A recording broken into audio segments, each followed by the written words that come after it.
नमस्कार। क्या हमारी आवाज़ ठीक से मिल पा रही है?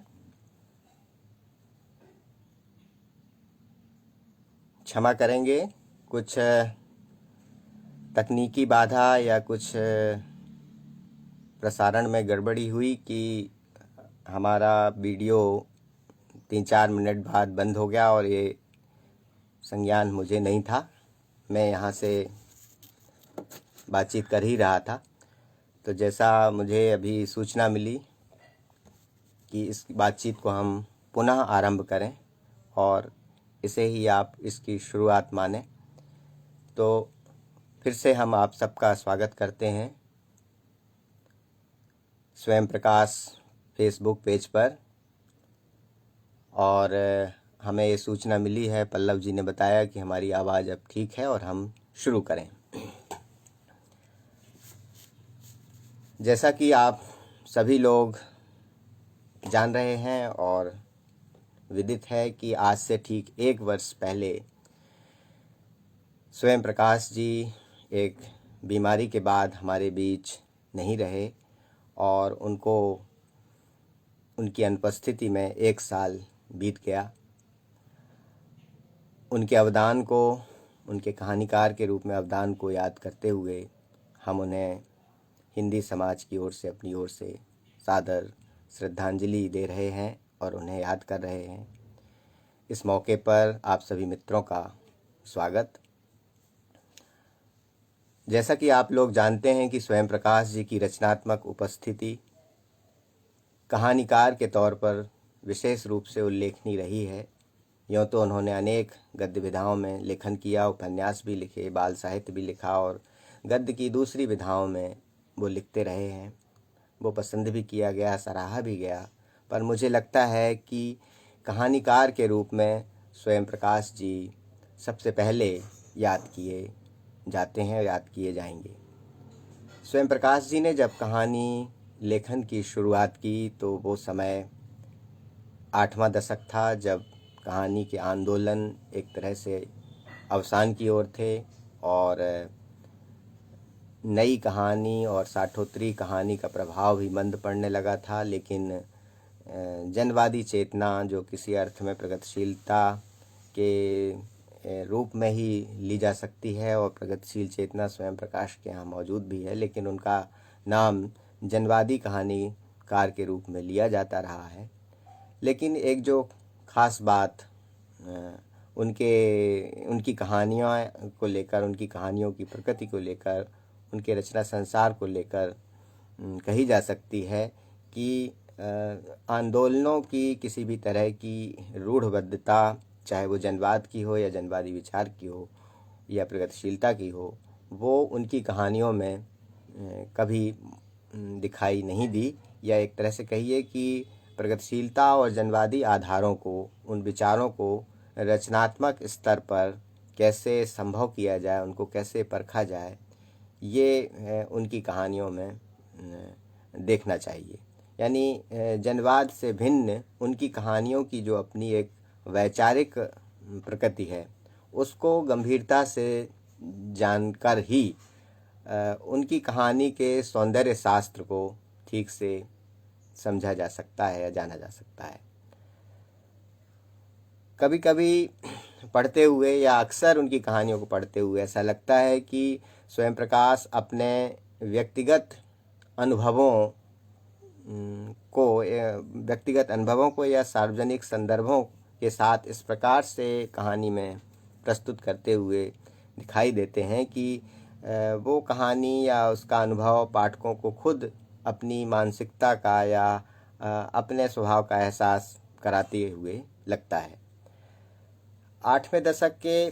कहानीकार के रूप में उनका नाम भले ही लिया जाता हो, लेकिन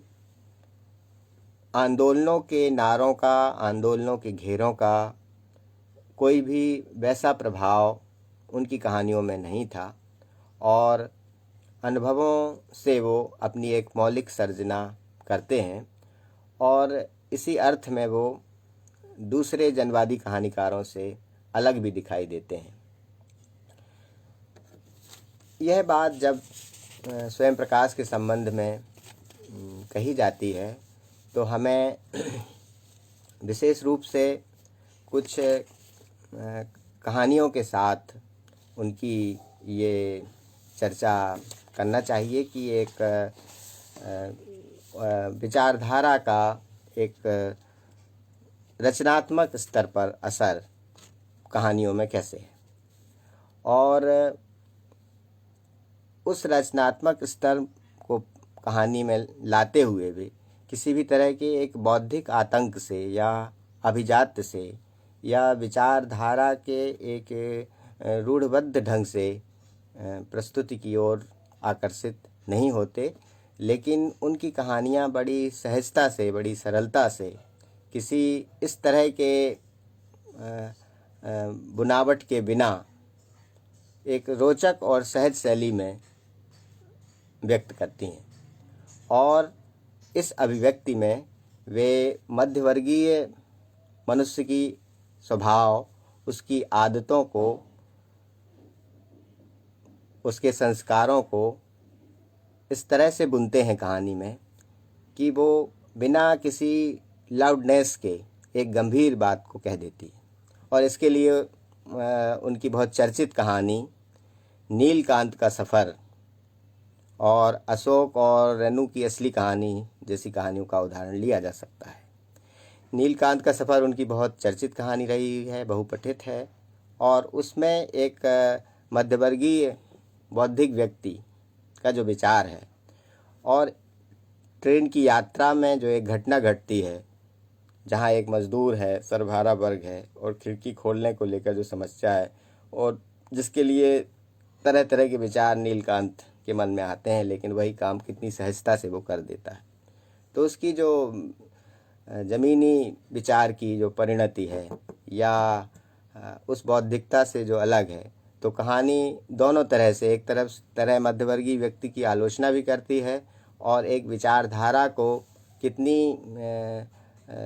उस जड़ता से मुक्त करते हुए और उस वर्ग के पक्ष में कहानी को मोड़ देती है एकमात्र घटना से। इसी तरह से अशोक और रेणु की कहानी है, जिसमें स्त्री मुक्ति का दावा करने वाली बहुत सी कहानियों में जिस तरह की कोशिश दिखती है, उससे अलग एक परिवार में एक पुरुष के द्वंद्व को चित्रित करते हुए, जो वह द्वंद्व उसका ऐसा है कि वह एक अपनी पत्नी को घरेलू गृहिणी स्त्री के रूप में भी देखना चाहता है और एक प्रगतिशील, आधुनिक, बैडमिंटन खेलने वाली, आत्मनिर्भर स्त्री की तरह भी देखना चाहता है। तो यह जो द्वंद्व है, यह जो मानसिकता है, यह एक अशोक के माध्यम से एक मध्यवर्गीय पुरुष की ही मानसिकता है, जो हमारे समाज का एक स्वभाव, मध्यवर्गीय स्वभाव को प्रस्तुत करती है। दूसरी और कहानियों में, क्या हमारी आवाज़ अब ठीक से आ रही है? किसी भी तरह की अब दिक्कत नहीं है ना? दूसरी और कहानियों में मध्य वर्ग के बहुत से रूप, बहुत से सरोकार दिखाई देंगे, लेकिन कुछ कहानियों में यह मध्य वर्ग के सरोकार उपभोक्तावाद और बाजारवाद से लेकर विचारधारा और समय से प्रभावित परिवार और समाज से जुड़ जाते हैं। कई कहानियों का उल्लेख किया जा सकता है, जैसे बर्थडे कहानी है, पिताजी का समय है, बलि है, संधान है, गौरी का गुस्सा है। इनमें अगर आप देखें कि कैसे एक बाजार और एक बाजार उपभोक्तावाद मध्य वर्ग की सोच और विचार को बदल रहा है।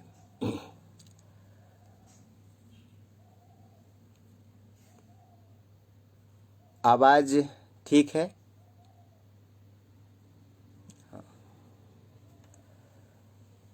और बर्थडे कहानी के माध्यम से ही एक कहानी या दो कहानियों के उल्लेख से बात शायद स्पष्ट हो सकती है कि बर्थडे कहानी में एक रिक्शे वाला उपहार लेकर आता है। एक श्रीमती जी हैं, वो अपने बच्चे के जन्मदिन का बड़े उत्साह से प्रतीक्षा कर रही हैं, उसकी तैयारी में है कि बहुत से उपहार आएंगे। उपहार मिलना, उपहार लेके जाना पहुंचाना, ये भी एक उपभोक्तावाद का ही रूप है जो कहानी में बहुत अच्छे से दिखाया गया है। लेकिन एक जो दूसरा वर्ग है जो उस बच्चे को चाहता है, उसका एक दोस्त जैसा है, एक रिक्शे वाला है, वो आता है और एक फूलों की माला बच्चे को देता है। तो इस पूरे घटना में, इस चित्रण में स्वयं प्रकाश बिना किसी अतिरिक्त कोशिश के उस मध्य वर्ग की मानसिकता को भी दिखाते हैं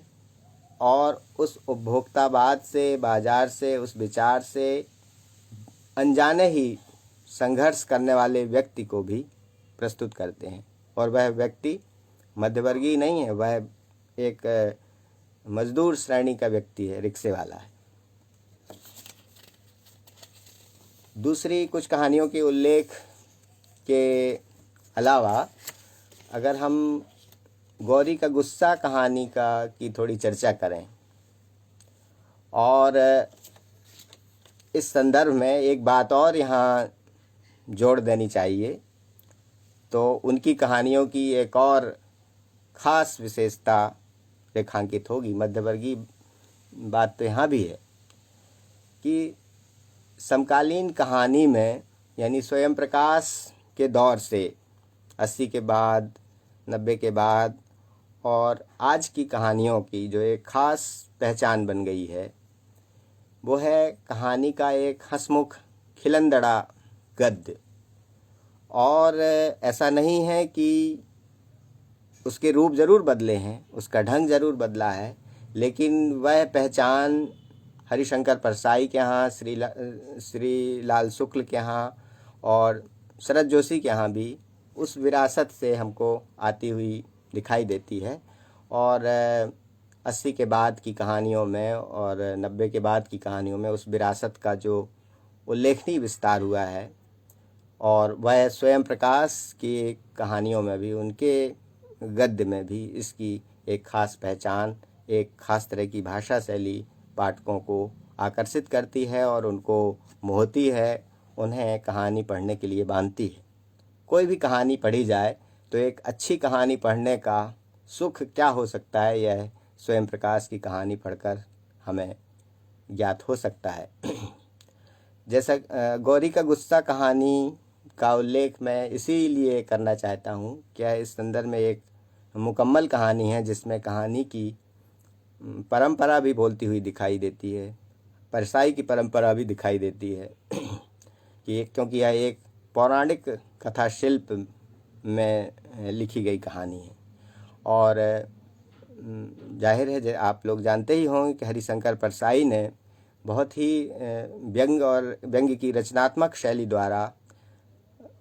इस शिल्प का एक नया रूप अपनी कहानियों में दिया था। तो अब इस कहानी का आरंभ कैसे होता है कि एक गौरी यानी पार्वती जी और शिव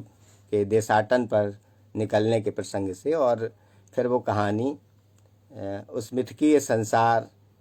के से चलते हुए वो वर्तमान व्यवस्था तंत्र में तक पहुंच जाती है। और कहानी का एक तरह से जो मुख्यार्थ है, मुख्य हिस्सा है, वो उस ओर कहानी मुड़ती है और एक चरित्र से जुड़ती है जो बेरोजगार या बेरोजगारी के मारे हुए रतनलाल अशांत हैं। तो नामकरण से लेकर और उन सारी परिस्थितियों में यह बेरोजगारी की भयावहता को और उसमें उपभोक्तावाद में बदलने के लिए बेचैन या उपभोक्तावाद के प्रभाव की ओर आकर्षित होते हुए एक बेचैन युवक की व्यथा को व्यक्त कर देती है। ये कहानी पढ़ें तो शायद इन बातों को आप ठीक तरह से जान पाएंगे कि इसमें गौरी के गुस्से का निहितार्थ किस तरह से एक पौराणिक शिल्प से वर्तमान परिवेश से जोड़कर स्वयं प्रकाश जी करते हैं। तो जो इस समय का बेलगाम उपभोक्तावाद का दौर है, बेरोजगारी की जो पीड़ा है, इन सब के बीच जो कहानीकार की अपनी पक्षधरता है, वो कहानी में बिना किसी कोशिश के, जो कथा के फॉर्म से ही, कथा की वस्तु से ही हमें निकलती हुई दिखती ही है, प्रकट होती हुई दिखती ही है। और इस अर्थ में वो कहानी हमको कई स्तर पर प्रासंगिक भी लगती है। कुछ कहानियों के उल्लेख से आपको ये पता ही चला होगा कि उनकी कहानियों में स्त्री के संदर्भ भी जुड़े हुए हैं, स्त्री के प्रसंग भी जुड़े हुए हैं। और जैसा कि अन्य कहानियों का ढंग है, वैसे ही स्त्री चरित्रों को लेकर, स्त्री की उपस्थिति को लेकर भी वो बड़ी सहजता से समाज की, परिवार की घटनाओं से ही अपने कथानक को बुनते हैं। 5 दिन और औरत, तीसरी चिट्ठी, मंजू फालतू और प्रतीक्षा जैसी कहानियों में इस अंदाज को देखा जा सकता है कि जहाँ पर आज का जो स्त्री विमर्श है या स्त्री विमर्श का जो मुहावरा कहानियों में, कथा साहित्य में चल रहा है, इस बीच भी जो पितृसत्तात्मक और उपभोक्तावादी समाज में स्त्री के जुड़े जो एक ज़मीनी संदर्भ हैं, उसके जीवन के जो अंतर्विरोध हैं, उनको बहुत सहजता से ये कहानियाँ पहचानती हुई दिखाई देती हैं। इन कहानियों के डिटेल्स में जाए बिना हम कुछ और चर्चाएं भी स्वयं प्रकाश के संबंध में कर सकते हैं, जो किसी अर्थ में महत्वपूर्ण भी हैं और विचारधारा के ख़ास तौर से रेखांकन की दृष्टि से, क्योंकि आज अलग अलग तरह के विमर्शों का, अलग अलग तरह की विचारों का यह जो कथा साहित्य में घटाटोप है, या एक तरह से कहिए कि प्रभाव है, जिनके साथ हिंदी कहानी चल रही है, लिखी जा रही हैं, स्वयं प्रकाश उन सारी चीज़ों से अनजान नहीं रहे। और उनके यहाँ, जैसा कि शुरू में ही बताया, कि यह एक रचनात्मक स्तर पर विचारधारा को सोख कर सच्चाई कैसे ज़िंदगी की व्यक्त की जा सकती है। और जाहिर है उनकी एक शुरुआत की ही कहानी जो उनकी एक उपलब्धि के रूप में याद की जाती है, वो नैन्सी का घोड़ा जैसी कहानी है। और आज के दलित विमर्श के परिप्रेक्ष्य में अगर स्वयं प्रकाश की कुछ कहानियों का जिक्र किया जाए, तो वो भी दलित व्यक्ति को या समाज के उन लोगों को एक कहानी के जन के रूप में ही देखते हैं, और दलित यानी उसी जन का ही एक हिस्सा है। और इस रूप में इनका ज़माना या बेमकान जैसी कहानियों में दलित उत्पीड़न की जो, या अस्पृश्यता की, या मानवता विरोधी जो समस्याएं हैं, उन तक वो उनका कहानी का रचनात्मक संसार पहुंचता हुआ हमें दिखाई देता है। हमें लगता है कि आज जब इस विमर्श के आलोक में अगर चर्चाएं होती हैं, इन विमर्शों के आलोक में जब चर्चाएं होती हैं, तो हमें स्वयं प्रकाश की इन कहानियों को भी उनके साथ देखना चाहिए। स्वयं प्रकाश की कहानी संसार में जो उनके अनुभवों की अपनी निजता है, और उनके जरिए सामाजिक प्रयोजनों की ओर उनका कथाबोध निरंतर विकसित होता है या अग्रसर होता है। मध्य वर्ग और निम्न मध्य वर्ग के कई उदाहरण हमने अभी कुछ कथा संदर्भों के साथ लिए ही हैं। इनके साथ साथ, उन सब पक्षों के साथ साथ, उनकी कहानी संसार की रचनात्मकता का एक बेहद शायद यहाँ हमें कुछ संकेत मिला है कि कहानी का उल्लेख करें, तो हम कुछ कहानियों के उल्लेख तो कर ही रहे थे कि बहुत विस्तार ना हो बातचीत में, क्योंकि बीच में थोड़ा सा व्यवधान भी हुआ तो हमको दोबारा शुरू करना पड़ा। इसलिए हम कुछ खास कहानियों के या कुछ कहानियों के कुछ डिटेल्स में जाते हैं और कुछ के नाम लेकर उनका संकेत कर रहे हैं। बहरहाल, जो बात हम या अभी कहने जा रहे थे, वो उन सब विमर्शों या उन सब चिंताओं के साथ, जो मध्य वर्ग निम्न मध्य वर्ग की समाज में हैं, लेकिन एक रचना कर्म का एक उनके कहानी संसार का जो एक उल्लेखनीय पक्ष है, या हिंदी कहानी के उस ज़रूरी चिंताओं और विमर्शों के साथ स्वयं प्रकाश के इस लेखन को भी जोड़ा जाना चाहिए या देखा जाना चाहिए। और जाहिर है हमारा आशय उन कहानियों से है जिसमें सांप्रदायिकता का विरोध हमें दिखाई देता है, और उनका लेखन समकालीन कहानी की इस रचनात्मक हस्तक्षेप जो एक तरह से प्रतिमान बना, उदाहरण बना कहानियों में, स्वयं प्रकाश की भी कुछ कहानियों में दिखाई देता है। और इस देश की आज़ादी के बाद और वर्तमान रूप में जिस तरह की सांप्रदायिक चुनौतियां हैं या उसके रूप बदल कर आए हैं, वे हमारे जीवन में बेहद ही चिंताजनक हैं। लेकिन स्वयं प्रकाश की कहानियाँ हिंदी की तमाम सांप्रदायिकता विरोधी कहानियों से अलग इसी अर्थ में हैं कि वे भी किसी फार्मूले पर नहीं चलती, कि किसी दंगे के द्वारा, किसी हिंसा के द्वारा या किसी प्रेम कहानी के द्वारा ही वो उन संदर्भों को कहानी में लाएं, और बेहद ही रचनात्मक ढंग से, सहजता से सामाजिक सद्भाव का ताना बाना बुनने का जो एक विचार है, या उन सांप्रदायिकता की शक्तियों का जो विरोध है और उनके खिलाफ जो सद्भाव या मानवीय मूल्य या साझा संस्कृति को बचाने का जो कहानियाँ संदेश देती हुई दिखाई देती हैं। और जाहिर है कि इस संदर्भ की जब हम चर्चा कर रहे हैं तो उनकी कहानी पार्टीशन का उल्लेख ज़रूर होना चाहिए, जो सर्वाधिक चर्चित कहानियों में से है। इस तरह की उन्होंने बहुत सी कहानियाँ लिखी हैं, लेकिन पार्टीशन का उल्लेख अक्सर किया गया है, किया जाता रहा है। कई जगह ये कहानी पढ़ी जाती है, पाठ्यक्रमों में भी पढ़ाई जाती है, और इस कहानी में इतनी सहजता से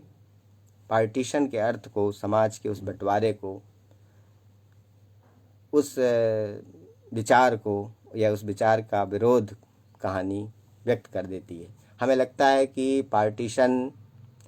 कहानी पर लंबी बात करने की आवश्यकता इसलिए मैं नहीं समझ रहा हूँ क्योंकि यह बहुपठित है, लेकिन फिर भी हमें यहाँ संदेश भी दिखाई दे रहे हैं। और किसी ने लिखा कि महत्वपूर्ण कहानियों पर हम टिप्पणी भी देते हुए चलें, तो ठीक है, थोड़ी चर्चा थोड़ी सी बढ़ेगी, लेकिन हम लोग बातचीत करते चलें तो ये अच्छा ही है। तो पार्टीशन एक ऐसी कहानी है जिसमें भारतीय समाज का जो साझा मानवीय सांस्कृतिक मूल्य हैं, उनका विघटन कैसे हो रहा है, मौजूदा घटनाओं से, मौजूदा परिदृश्य से वे चीज़ें कैसे हमारी बिगड़ रही हैं, बदल रही हैं। इसमें एक कुर्बान भाई हैं और वो इस देश से, इसकी ज़मीन से, इसकी मिट्टी से बहुत गहरा प्यार करते हैं, प्रेम करते हैं, और उनकी जड़ें इस ज़मीन से जुड़ी हुई हैं। जब विभाजन हुआ, पार्टीशन हुआ, तो वो पाकिस्तान भी नहीं गए, और अपनी जो उनकी सोच है, जो प्रगतिशील सोच है, उसके बूते मतलब उसके द्वारा वो बहुत सहजता से जीवन जीते हैं। कभी उन्होंने ये नहीं समझा कि वो इस देश में हिंदू या मुसलमान या इसके तरह के विचार से कभी डरे, या कभी उनको ये नहीं लगा कि हम उससे अलग हैं। लेकिन जो प्रतिक्रियावादी ताकतें हैं, जो मौजूदा राजनीतिक परिदृश्य है, वो उनको एक मुस्लिम के रूप में देखता है, और उनका जो अपना मानवीय वजूद है, जो वह उसकी एक जैसे उसको कहीं आहत किया जा रहा है, तो फिर वो भी एक प्रतिक्रिया बस वही सब चीज़ें करने लगते हैं जिससे उनकी एक पहचान मुस्लिम में हो। तो एक तरह से यह जो विचार या उनके मन में ये बात कैसे आई, और ख़ास तौर से जो उसका एक प्रसिद्ध डायलॉग है जब वो उसी दुकान पर खड़े हुए बातचीत कर रहे हैं और कोई पार्टीशन की बात कर रहा है, तो वो कहते हैं कि आप क्या खाक हिस्ट्री पढ़ाते हैं, कह रहे हैं पार्टीशन हुआ था नहीं, हो रहा है, जारी है। तो अब ये कहानी का अंतिम हिस्सा है। इस पार्टीशन से या इस कथन से कितनी गहरी पीड़ा कुर्बान भाई की जुड़ी हुई है, और यह बात सच्चाई है, और इसलिए कहानीकार ने किसी उसके आदर्शवादी अंत करने की कोशिश कहानी की नहीं की है। और यह वैसे भी कहानी में प्रेमचंद के समय की या बहुत गए दिनों की पहले की बातें थीं जिसमें किसी तरह का एक आदर्शवादी अंत हमें कहानी में दिखाई देता था। तो पार्टीशन कहानी एक बहुत गंभीर प्रश्न को उठाती है हमारे समय में, और पार्टीशन के जो वास्तविक निहितार्थ आज के संदर्भ में हैं उन तक जाने की कोशिश करती है, और कुर्बान भाई की जो आंतरिक पीड़ा है वो कहानी का एक महत्वपूर्ण पक्ष है, उसको कहानी रेखांकित करना चाहती है। और स्वयं प्रकाश इस भीतरी सच्चाई को समाज की इस कहानी में सहजता से दिखाते हुए लगते हैं। और कहानियाँ का उल्लेख हम केवल नाम लेकर ही करते हैं, आदमी जात का आदमी या चौथा हादसा, रसीद का पैजामा हमला जैसी कहानियों में भी सांप्रदायिकता संबंधी एक छोटे छोटे आशय कहानी में बुने गए हैं। इस संदर्भ की जब बातचीत हो रही है तो हमें उनकी एक और ज़्यादा महत्वपूर्ण कहानी, पढ़ी गई कहानी का उल्लेख करना चाहिए। और यह सच भारतीय समाज में अल्पसंख्यकों के प्रति जो एक समाज का बर्ताव है उसको दिखाने की दृष्टि से, और आदमी से आदमी के बर्ताव के लिए पहले से बनाए जो आग्रह होते हैं उनको जैसे तोड़कर या उनका विरोध करते हुए मानवीय समाज की एक रचना करने के लिए बिना कोशिश के कहानियाँ आमंत्रित करती हुई लगती हैं। और उनकी इस प्रतिबद्धता और उनकी इस दृष्टि को अगर देखना है तो पार्टीशन के अलावा क्या तुमने कोई सरदार भिखारी देखा जैसी कहानी में भी उल्लेखनीय है। और इसका संदर्भ 1984 की सिख विरोधी सांप्रदायिकता से है, जो इंदिरा गांधी की हत्या के बाद देश भर में जो दंगे हुए और जिस तरह का उन्माद फैला और बड़ी ही अपमान और तबाही सिख समुदाय के लोगों को झेलनी पड़ी, और उसकी एक मार्मिक वानगी इस कहानी में हमें देखने को मिलती है। कहानी छोटी सी है, लेकिन ट्रेन के डिब्बे में एक सरदार जी के प्रति दंगाइयों का जो एक अमानवीय सलूक है वो कहानी में एक अहम हिस्सा है। दूसरी ओर आज़ाद भारत का एक यथार्थ भी कहानी उसको प्रस्तुत करती हुई लगती है। और तीसरी चीज़ है कि उस कौम का, सरदार जी का, जो अल्पसंख्यक कौम का जो स्वाभिमान है वो अंत तक उससे डिगते नहीं है, वो स्वाभिमान बना रहता है। उसमें दंगे हैं, उसका खौफ है, उसका डर है, उसका दृश्य है, और कहानी का स्वर ऐसा है कि जिसमें सांप्रदायिक शक्तियों की भर्त्सना की गई है, और उसकी अंतर्ध्वनियाँ पाठ की कहानी के बहुत सी हैं। लेकिन स्वयं प्रकाश की रचनाशीलता का एक सार्थक प्रमाण ये दोनों ही कहानियाँ, पार्टीशन और क्या तुमने कभी कोई सरदार भिखारी देखा, कहानियाँ करती हैं। इन कहानियों की खासियत ये भी है कि इनमें जो चुहल और खिलंदड़ापन स्वयं प्रकाश की विशेषता है कहानियों की, वो इसमें कम है या ना के बराबर है। और जो हमारे समय का यथार्थ बोध है कहानीकार का, उसका एक रचनात्मक रूपांतरण हमें ज़्यादा दिखाई देता है। इसी तरह की एक गंभीर रचना दृष्टि या उसका रचना दृष्टि का परिणाम हमको बलि जैसी कहानी में भी दिखाई देता है, जो एक लंबी कहानी है। स्वयं प्रकाश ने प्रायः लंबी कहानियाँ नहीं लिखी हैं। जो इधर के कहानीकारों के लिए कहानी में विशेष चलन रहा है, ख़ास तौर से 90 के बाद की कहानियों में लंबी कहानियों का एक शिल्प जो विकसित हुआ है, जो उनकी एक तरह की उन्मुक्त दृष्टि उससे यथार्थ के प्रति और रचना के प्रति निर्मित हुई है, स्वयं प्रकाश के यहाँ ऐसा कम है। तो यह बात अगर कही जा रही है तो यह स्वयं प्रकाश की अपनी सीमा नहीं है, उनकी अपनी एक अलग खूबी है कि वो लंबी कथा शिल्प की ओर आकर्षित कम होते हुए दिखाई देते हैं। बलि जैसी कहानी उनके यहाँ अपवाद कही जा सकती है, और उनके जो अपने कथा आशय हैं,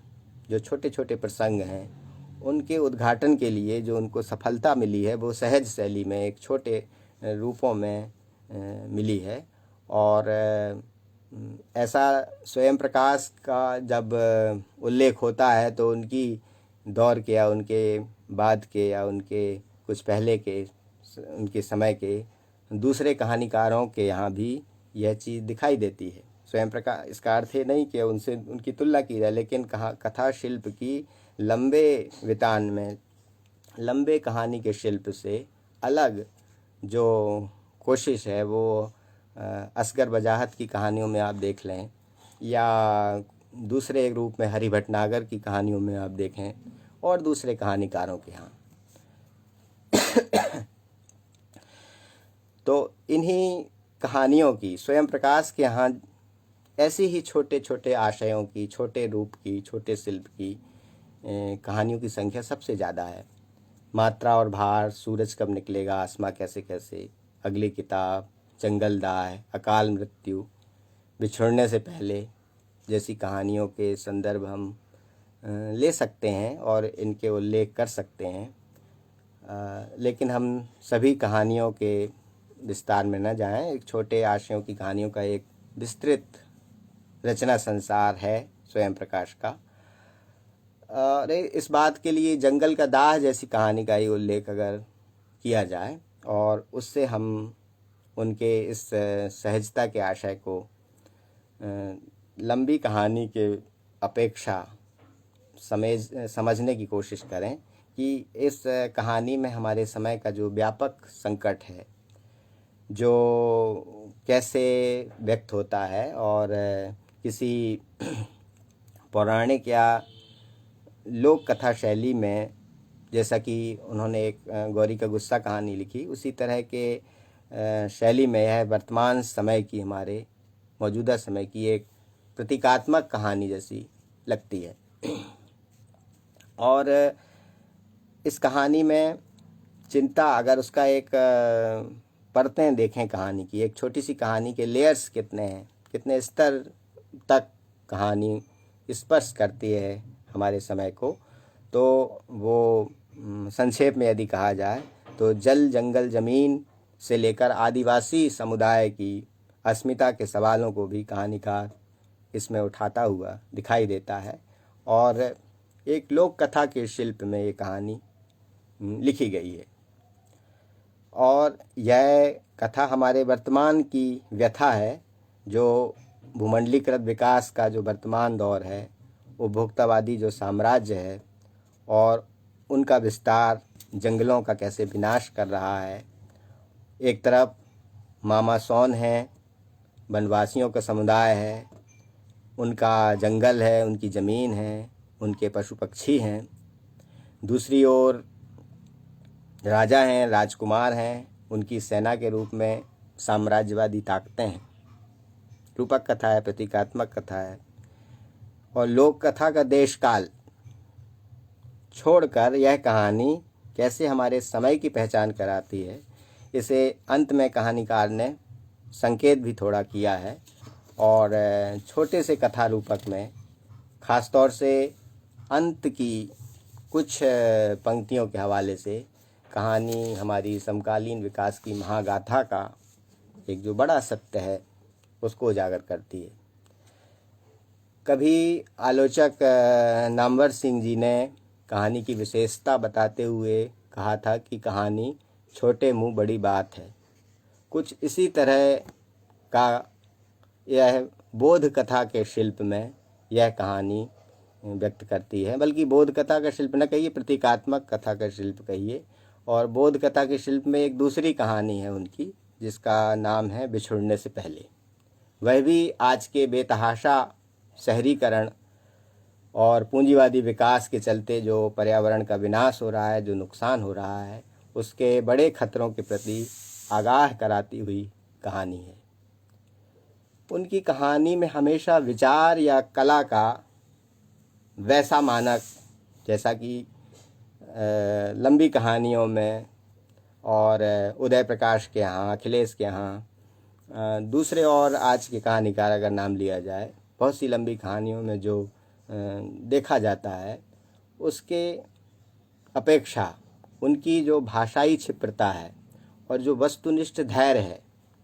कहानी को बिना फैलाए हुए, बिना विस्तार दिए हुए एक बड़ी गंभीर और महत्वपूर्ण विचार को, समस्या को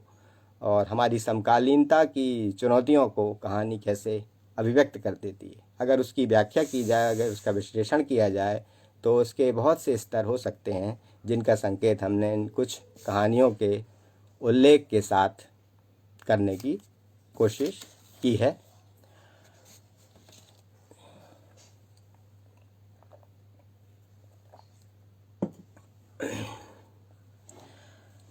उनकी कहानियों के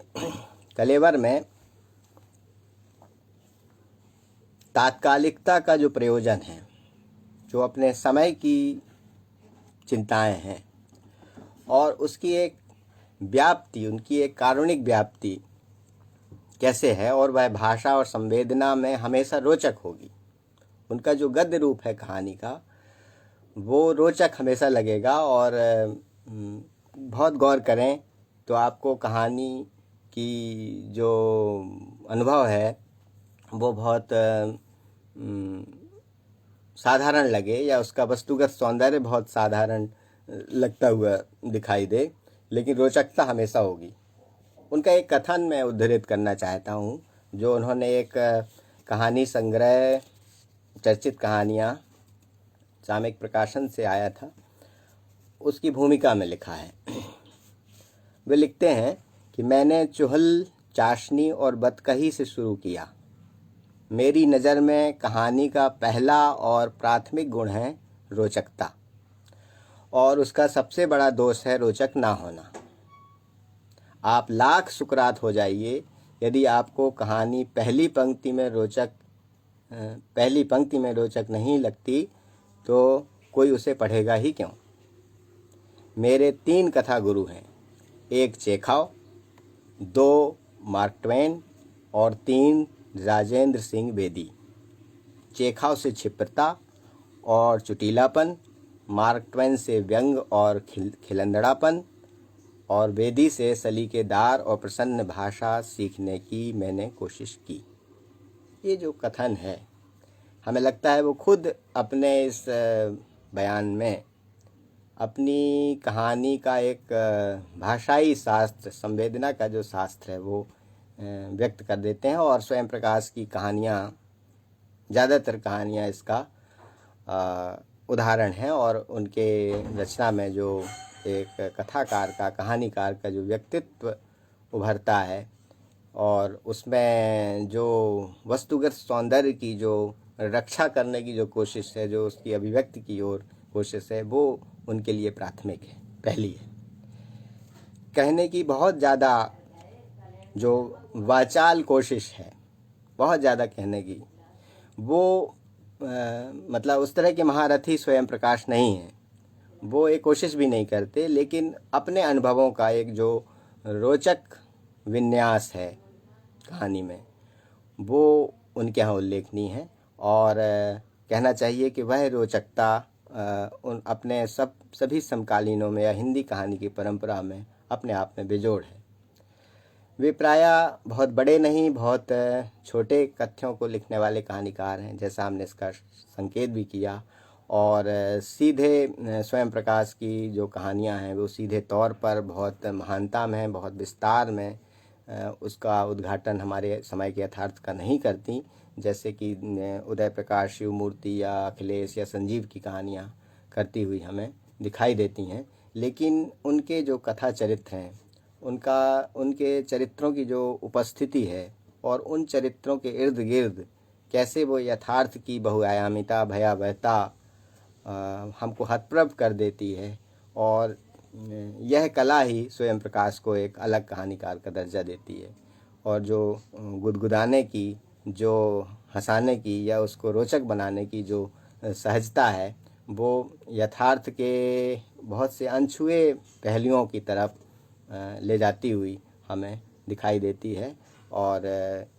मध्यवर्गीय या निम्न मध्यवर्गीय अस्मिता का जो सवाल वो उठाते हैं, वो कहानी में अपने आप में दुर्लभ है।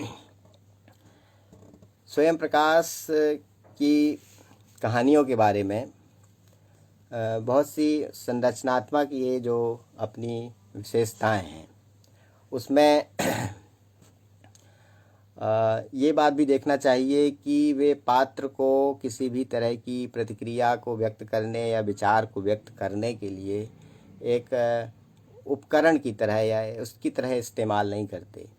और एक जीते जागते, एक सहज वास्तविक प्राणी की तरह उपस्थित करते हैं कि पाठक भी उनके पात्रों से बहुत सहजता से साहचर्य बना लेता है, आसानी से उससे जुड़ जाता है। और यही खूबी उनको अपने सभी समकालीनों में, कहानी की उस परंपरा में, उनके दौर में जो और लेखक हुए, अलग दर्जा देती है। और कहानी संरचना का एक जो महत्वपूर्ण पक्ष उनके संबंध में उल्लेख किया जाना चाहिए, वो है कि अंत में एक सवाल करने की जो एक कोशिश है, पाठक से जो एक सवाल करने की कोशिश है, जो उनकी एक कहानी की अपनी एक रचनात्मक प्रविधि है, वो भी हमें देखना चाहिए कि कहानीकार अपनी इच्छा को, अपनी आकांक्षा को निष्कर्ष के मुक्त उद्घाटन में सीधे तौर पर व्यक्त न करके कभी कभी एक प्रश्न के रूप में करता है, और उस प्रश्न की, उस आशय की एक सार्थक ध्वनि कहानी से उठती है। और यह जो प्रश्न है, यह जो सवाल है जो अंत में कहानी में आता है, वो कहानी की एक अपनी रूपगत बनावट या उसकी एक शिल्पगत बनावट का एक अनिवार्य हिस्सा लगता है, और एक अंतिम सधा हुआ एक वाक्य या उसका एक अंश होता है। ऐसा शिल्प या ऐसा तरीका उनकी कई कहानियों में है, जैसे सूरज कब निकलेगा, अशोक और रेणु की असली कहानी, चौथा हादसा, चिंघोड़ी, रशीद का पैजामा, पिताजी का समय। ये कहानियाँ इसके अच्छे उदाहरण के रूप में ली जा सकती हैं। लेकिन कभी कभी वो कुछ इसको लंबा भी कर देते हैं इस सवाल को, कि वह फिर काफ़ी कुछ खुद उद्घाटन करता हुआ दिखाई देता है, पर ऐसा कम ही हुआ है। बेमकान जैसी कहानी में शायद इसका ऐसा रूप देख सकते हैं। बहरहाल स्वयं प्रकाश की कहानी संसार से गुजरते हुए एक बार फिर से हमें उन्हें नए सिरे से पढ़ने का अवसर एक संग्रह का संपादन करते हुए मिला था, जो सस्ता साहित्य मंडल से प्रकाशित हुआ था, एक कौड़ी दिल से जिसका शीर्षक था। और ये पिछले वर्ष ही आया, और इस संबंध में पल्लव जी ने उनसे बातचीत की थी और इसकी योजना मुझे सौंपी, और इसके लिए स्वयं प्रकाश जी भी साहित्य उनकी सहमति थी। और लेकिन सीधे तौर पर मेरी बात उनसे कभी नहीं हुई, और जैसा कि मुझे ज्ञात हुआ कि स्वयं प्रकाश जी ने उस संग्रह को अपनी मृत्यु से पहले, उसकी पांडुलिपि को, या जब वो प्रेस में गई थी, शीर्षक उन्हीं ने सुझाया था, एक कौड़ी दिल से, और देख लिया था। उसमें 20 लगभग उनकी कुछ बाद की और पहले की कहानियाँ मिला के शामिल हैं। पर दुर्भाग्य कि उनके जीते जी ये संग्रह शायद नहीं आ पाया। जब पिछले दिसंबर में इस दिन उनका देहांत हुआ, उसके बाद ही यह प्रकाशित हुआ था। तो इसको पढ़ते हुए, उसका संपादन करते हुए फिर से कहानियाँ पढ़ने का मुझे अवसर मिला था और उनकी कहानियों की उन खूबियों से एक बार फिर से परिचित हुआ। और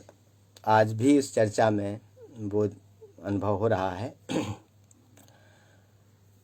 एक बार स्वयं प्रकाश जी से भोपाल में ही मुलाकात हुई थी। वैसे मैं बहुत प्रत्यक्ष रूप से उनसे जुड़ा हुआ नहीं था, पर एक बार मैं उनसे ज़रूर मिला था। और उस एक बार के ही मिलने में जो उनकी आत्मीयता थी, जैसी कहानी में पाठक से जुड़ने की आत्मीयता है, वैसी ही आत्मीयता का एक अनुभव मुझे हुआ था। तो व्यक्तिगत तौर पर भी वो कैसे इंसान थे जो उनसे लोग ज़्यादा जुड़े रहे हैं और वो बेहतर बता सकते हैं। लेकिन एक छोटे अनुभव से यह मुझे भी हुआ था कि भाई वो एक कहानीकार के तौर पर और एक व्यक्ति के तौर पर भी कितने सहज, सरल और संवेदनशील व्यक्ति थे। बहरहाल स्वयं प्रकाश की कहानियों पर ये कुछ बातचीत हो रही थी, जिसका